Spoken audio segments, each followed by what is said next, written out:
Hello everyone. आज मैं आप सभी के साथ सरेंडर फेज़ के ऊपर बातचीत करने वाली हूँ। ठीक है, हमें ये बात पता होती है कि सरेंडर करना है, राइट, लेकिन हमें समझ में नहीं आता कि सरेंडर कैसे करें, ये क्या होता है। तो इसीलिए मैंने इस सरेंडर के फेज़ को 4 टॉपिक्स में डिवाइड किया है, जिसमें सबसे पहला टॉपिक ये आता है कि सरेंडर कब करना है। आपको कब पता चलेगा कि आपके लाइफ में सरेंडर का फेज़ आ चुका है, अब आपको सरेंडर करने की ज़रूरत है। दूसरा, ये सरेंडर होता क्या है, ठीक है। तीसरा, ये सरेंडर कैसे करते हैं।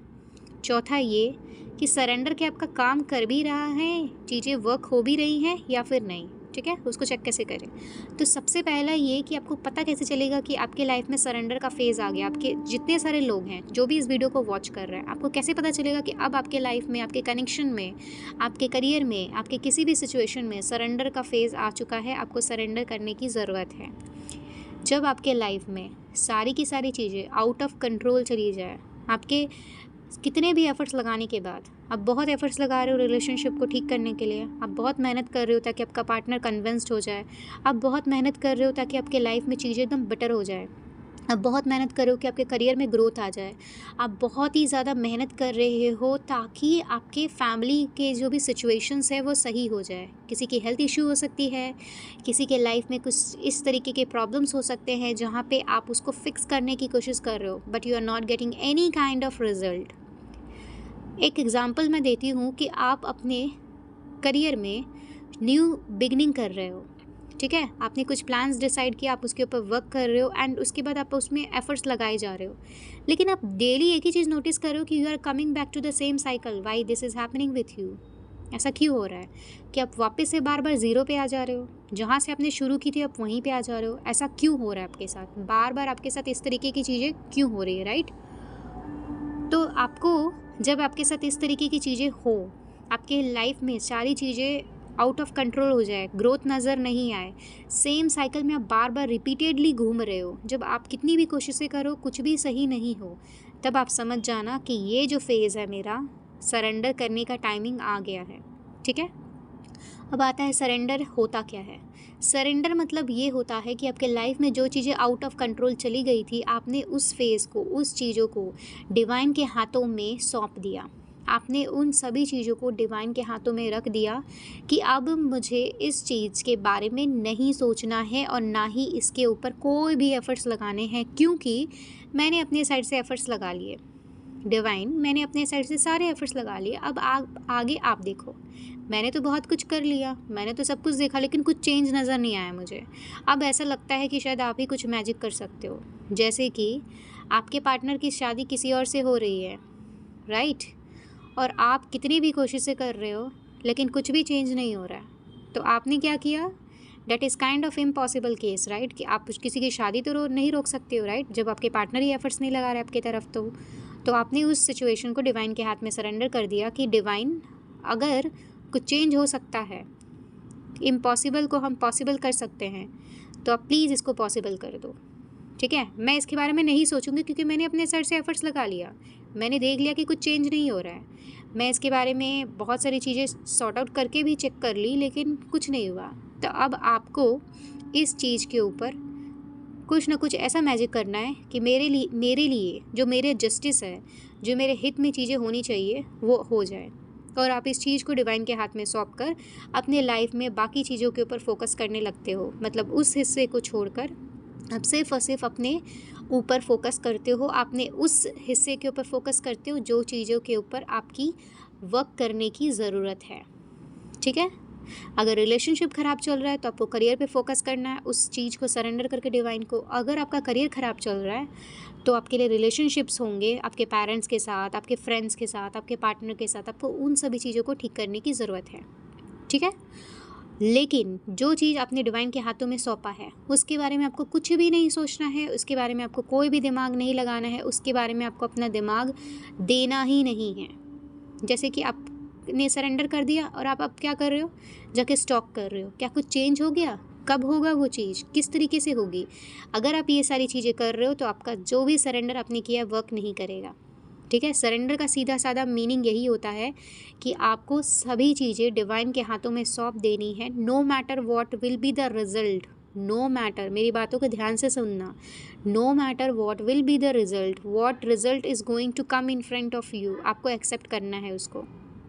मतलब कि हताश होकर, चाहे खुशी से एक्सेप्ट करो चाहे दुख से एक्सेप्ट करो, आप इस चीज़ को डिवाइन को बोलते हो कि मैं सरेंडर कर रही हूँ या कर रहा हूँ। आप मेरे सामने जो लेकर आओगे, जो भी चीज़ें प्रेजेंट करोगे, मैं उस चीज़ को स्वीकार करती हूँ, करता हूँ। मुझे फ़र्क नहीं पड़ता कि आपने मेरे लिए क्या चूज़ किया है, मुझे पता है आपने मेरे लिए अच्छा चूज़ किया है और मैं उस चीज़ के लिए राज़ी हूँ, क्योंकि मैंने अपने साइड से सारे प्रयास करके देख लिए, अब कुछ चेंज नहीं हो रहा है। तो मुझे भरोसा है कि आप मेरे लिए अब जो करोगे मेरे लिए बेस्ट होगा। That is called as surrender. ठीक है, अब होता है सरेंडर कैसे करते हैं। ठीक है, सरेंडर करने के लिए आपको डिवाइन को लेटर लिखना चाहिए। हम जिस तरीके से बोल देते कि हम सरेंडर कर रहे हैं, डिवाइन को हम बोल दिए, तो भाई हर तरीके के लिए जब आप इतने एफ़र्ट्स लगा सकते हो अपने पार्टनर के लिए, अपने करियर में, तो क्या आप डिवाइन से बात करने के लिए थोड़ा सा एफ़र्ट्स नहीं लगा सकते हो। आपने क्या किया, मंदिर के सामने गए, बोल दिया कि हाँ मैं सरेंडर कर रहा हूँ। नहीं भाई, ऐसा नहीं होता है।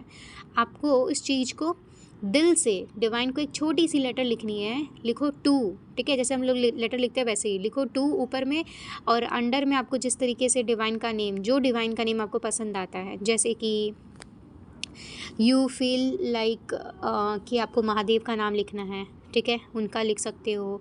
आपको अगर डिवाइन लिखना है, टू डिवाइन, टू महादेव, या फिर to Ganesha, to Shri Krishna, to माँ काली, इस तरीके से आपको जिनको भी याद करना है आप उनके नाम का लेटर लिखोगे और नीचे में लिखोगे डियर महादेव या फिर डियर गणेशा, डियर माँ दुर्गा, डियर काली, उसके बाद डियर डिवाइन, डियर यूनिवर्स, ठीक है, dear lord, whatever you want you can write it.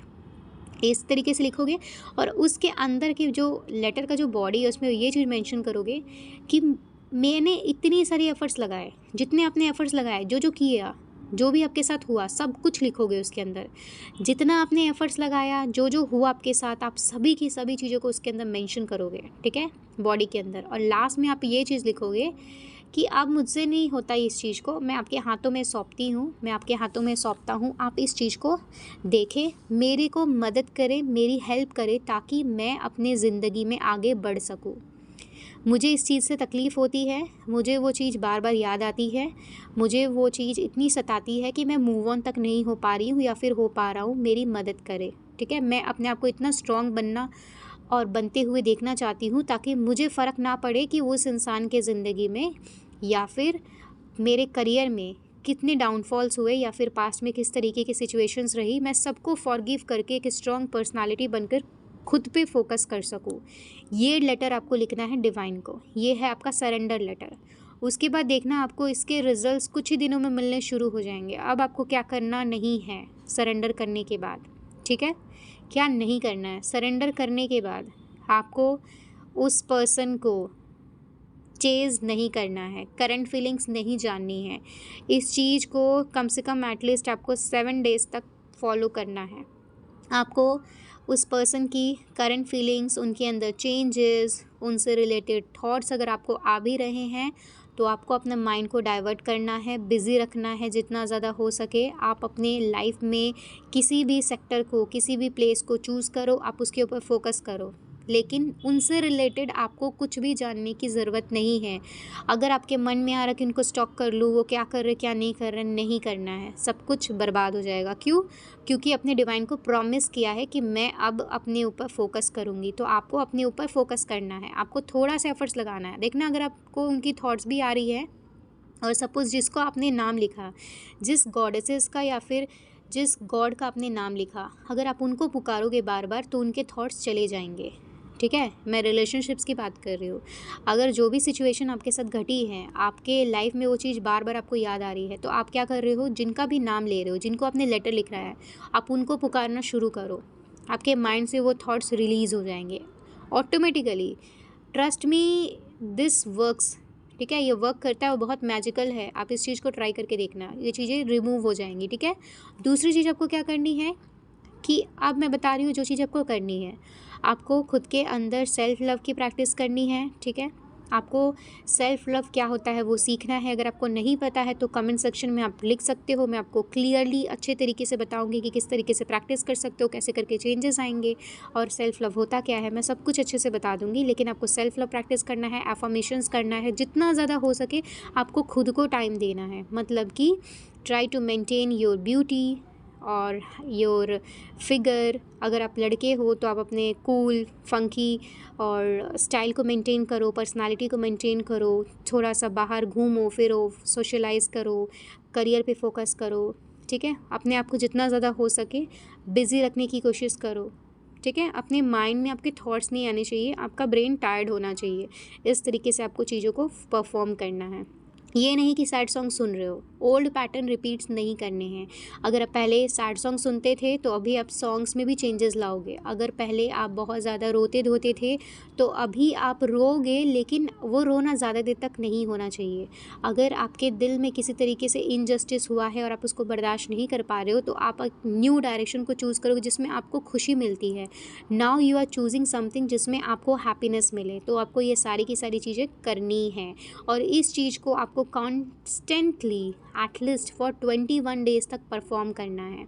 अगर आप इससे ज़्यादा 33 डेज़ तक, अगर आप इसको 64 डेज़ तक परफॉर्म कर लोगे, you will be completely into the surrender phase. आप इसको पार कर लोगे और आपके लाइफ में आपका डिवाइन यूनियन होगा। और जब डिवाइन यूनियन होता है you will be receiving so many blessings in your life.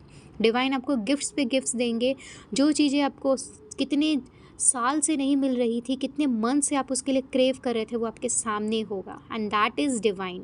Divine ऐसे ही करते हैं, आपसे लेंगे ज़रूर, आपका टेस्ट ज़रूर करेंगे कि आप सरेंडर फेज़ में भी आपका टेस्ट होगा कि वेदर आपने दिल से, मन से, शिद्दत से सरेंडर डिवाइन को किया है कि नहीं उस चीज़ के लिए। और अगर आप उसमें पार हो जाते हो तो आपको रिवॉर्ड्स मिलेंगे। हो सकता है वही रिलेशनशिप रिवॉर्ड्स मिले, हो सकता है आपको वो सारी की सारी चीज़ें मिले जो आप चाहते थे, जैसे जस्टिस हो गया, हैप्पीनेस हो गया, आपके लाइफ में इनकम, ग्रोथ, सक्सेस, जो भी चीज़ें आपको चाहिए, बेटर हेल्थ हो जाए, सब कुछ मिलेगा आपको।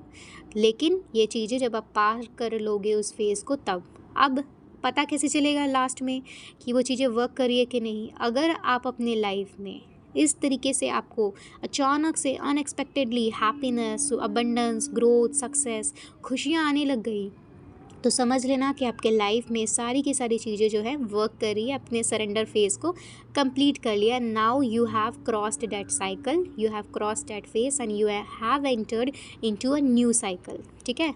ये आपके लाइफ में बहुत न्यू चेंजेस आएंगे। आप कुछ अंदर से भी फील करोगे और बाहर से भी फील करोगे कि यार मेरे साथ क्या हो रहा है, अचानक से मेरे से न्यू लोग कनेक्ट हो रहे हैं। ये जो आपको ये चीज़ें तब समझ में आएंगी जब आपके लाइफ में न्यू लोग कनेक्ट होंगे, आपके लाइफ में न्यू चीज़ें होंगी, अनएक्सपेक्टेड ग्रोथ होगा। अचानक से आप देखोगे कि अरे मेरे लाइफ में ये हो रहा है, मेरे लाइफ में वो हो रहा है। आप एकदम शॉक्ड होगे कि यार क्या हो रहा है, मतलब बहुत ही अंदर से लवली फील करोगे, ठीक है। ये होता है जब आपका सरेंडर फेज़ जो है सक्सेसफुल हो गया। अब इन केस आपका सरेंडर फेज़ सक्सेसफुल नहीं हुआ, चीज़ें वर्क नहीं की, तब क्या होगा? तब आप देखोगे कि फिर से आप रो रहे हो, धो रहे हो, आपकी एनर्जीज ड्रेन हो रही हैं। कितनी भी कोशिशें कर लो आप अपने पार्टनर की तरफ अट्रैक्ट हो रहे हो, कितनी भी कोशिश कर लो आप उनके बारे में रीडिंग्स लेना, उनसे रिलेटेड सोचना, दिन भर उनके बारे में ही बैठकर सोचते रहना, करियर में आगे नहीं बढ़ना, लेज़ीनेस होना, कोई ग्रोथ नहीं दिखना, वो सेम चीज़ें रिपीट होंगी। तो समझ लेना आपकी चीज़ें जो है वर्क नहीं की हैं, ठीक है। तो ये जो था टॉपिक सरेंडर फेज़ के ऊपर था। आई होप आपको समझ में आया होगा। मैंने सारी चीज़ें बहुत डिटेल में समझाई हैं और आप इसको फॉलो करोगे तो आपको फॉर श्योर रिज़ल्ट मिलना ही मिलना है, ठीक है। Take care of yourself. और मैं बाकी वीडियोज़ लाने वाली हूँ बहुत जल्द। तब तक के लिए आप लोग खुश रहें and please follow this video for sure.